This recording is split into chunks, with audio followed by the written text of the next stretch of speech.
Një person që ka shumë impakt në ditën tuaj të lindjes është mjeku juaj, në këtë rast mjeku obstetër, sepse ai merr vendime mbi ty dhe fëmijën tënd. Dhe këtu ndalem duke i shpjeguar grave se sa e rëndësishme është intervistimi i mjekut tuaj gjatë shtatzanisë. Roli i mjekut është të mbikëqyrë shëndetin dhe mirëqenien e gruas dhe të fëmijës. Mjeku obstetër në përgjithësi nuk përfshihet shumë në pjesën më të madhe të lindjes, por është prezent në pjesën finale, shtyrja e bebit. Nuk është kur vonë të ndryshosh mjekun tënd. Sigurisht që është shqetësuese ta ndryshosh apo të zgjedhësh një mjek në javët e fundit të shtatzanisë, por ajo çfarë ka rëndësi është që ti të ndihesh i sigurt dhe dëgjuar dhe e marr parasysh në çdo konsult. E qartë që ai pranon dhe kupton çdo besim dhe qëllim tënd ndaj lindjes. Në trimesin e dytë është koha e duhur për të filluar për të kërkuar për një mjek që është i dori për ty. Nëse je në trimesin e tretë ose edhe më vonë, mos u shqetëson, nuk është kur vonë. Në vizitën tuaj të ardhshme me mjekun mund të sillni disa nga pyetjet që kam listuar më poshtë dhe të intervistoni atë. Ajo çfarë është më e rëndësishme është të fokusoni në disa pika.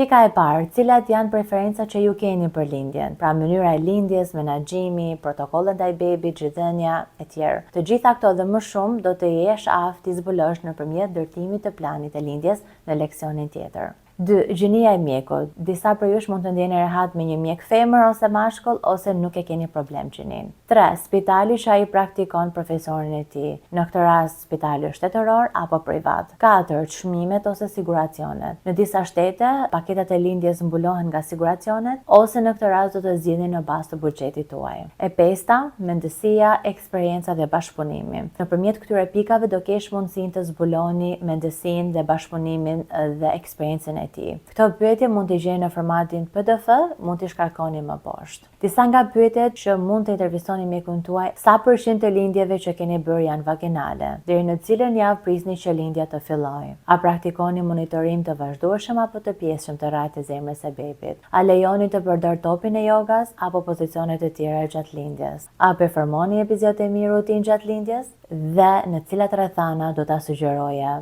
një cesariane?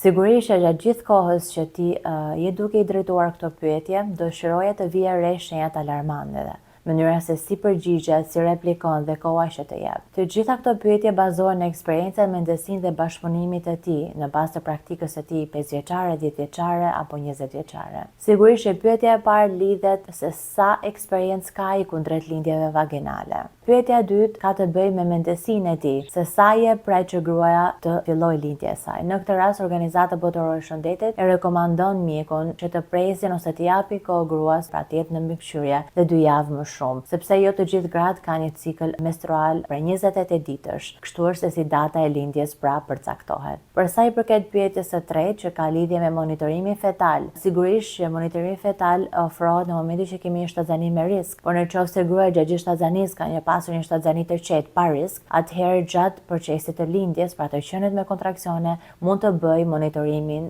30 minuta çdo 3 orë dhe të vazhdoj të përdor forcën e gravitetit duke ndryshuar pozicionet e lindjes. Për sa i përket pyetjes që a lejojnë topin e jogas apo pozicione të ndryshme të lindjes, kjo lidhet me mendësinë e tij dhe sigurisht se sa friendly apo pro një lindje pozitive është. Të pasur mundësinë e një topi është një mjet që shumica e grave tashmë betohet që është një mjet që e ka ndihmuar jashtëzakonisht shumë dhe gratë kanë suportin e duhur, atëherë bëhet akoma më e lehtë dhe më pozitiv procesi i lindjes. Për sa i përket pyetjes së epiziotemisë rutinë, kjo është diçka që duhet konsideruar, sepse një mendësi e tij ose e saj mund të jetë që një grua për të parë ka gjithmonë nevojë për një epiziotemi, sepse është e ngushtë, por kjo nuk është e vërtetë. Ka disa arsye kur duhet të performohet një epiziotemi. Në këtë rast është kur bebi nuk po lind, rrajtë e zemrës bien, ndoshta një lindje me instrumente kirurgjikale, ose ndoshta ardhja në jetë e bebit mund të çojë në gradën e 4 të çarjes perinale deri në anus që më pas shkakton probleme, ose pra jeta e bebit është në rrezik. Por kurse si jo thjesht me mendesinë që një grua për të parë ka gjithmonë nevojë për një epiziotemi. Dhe pjesa e fundit që është shkaqet ose arsyet që ai do ta rekomandonte një cesariane. Sigurisht që gjatë gjithë kohës që ju